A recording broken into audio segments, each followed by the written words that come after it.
आज हम लोग हिंदी का कक्षा 10 का चैप्टर 4 पढ़ने जा रहे हैं, जिसमें अपन जयशंकर प्रसाद जी को पढ़ेंगे। सबसे पहले अपन पढ़ते हैं। जयशंकर प्रसाद का जन्म सन 1889 में वाराणसी में हुआ। काशी के प्रसिद्ध क्वींस कॉलेज में पढ़ने के लिए गए, परंतु स्थितियां अनुकूल न होने के कारण 8वीं से आगे नहीं पढ़ पाए। बाद में घर पर ही संस्कृत, हिंदी, फारसी का अध्ययन उन्होंने किया। छायावादी काव्य प्रवृत्ति के प्रमुख कवियों में से एक जयशंकर प्रसाद का सन 1937 में निधन हो गया। अब एक पैराग्राफ में अपन कितने क्वेश्चन निकाल सकते हैं, ये अपन को देखना है। सबसे पहला क्वेश्चन तो ये है, आप लोग को बता दें कि छायावाद के जनक के रूप में किसे जाना जाता है, तो जयशंकर प्रसाद जी को ही जाना जाता है। सबसे पहला क्वेश्चन क्या बनेगा, जयशंकर प्रसाद जी का जन्म कब हुआ, तो 1889 में वाराणसी में हुआ। वो पढ़ने के लिए कहाँ गए, तो वो क्वींस कॉलेज बनारस में पढ़ने के लिए गए। काशी को भी बनारस ही कहते हैं। फिर उन्होंने किन भाषाओं का अध्ययन किया, तो उन्होंने घर पर ही जिन भाषाओं का अध्ययन किया वो थी संस्कृत, हिंदी और फारसी।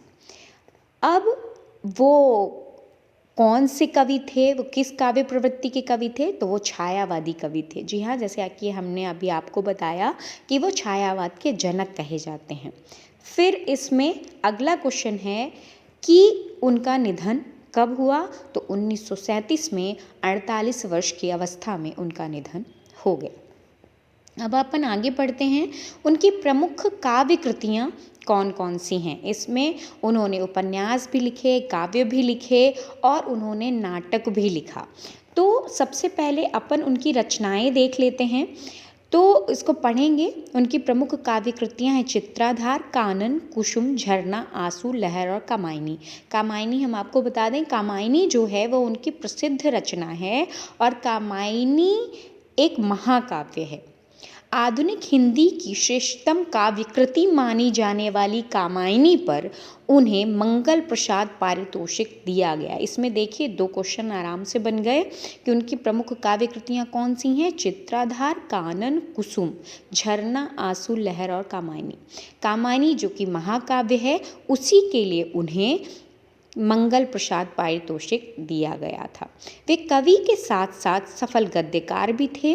जैसा कि हमने आपको बताया, उन्होंने नाटक और उपन्यास भी लिखे। तो इसमें से अपन कौन कौन से नाटक हैं जान लेते हैं। अजातशत्रु, चंद्रगुप्त, स्कंदगुप्त और ध्रुव स्वामिनी उनके नाटक हैं। तो कंकाल, तितली, इरावती उनके उपन्यास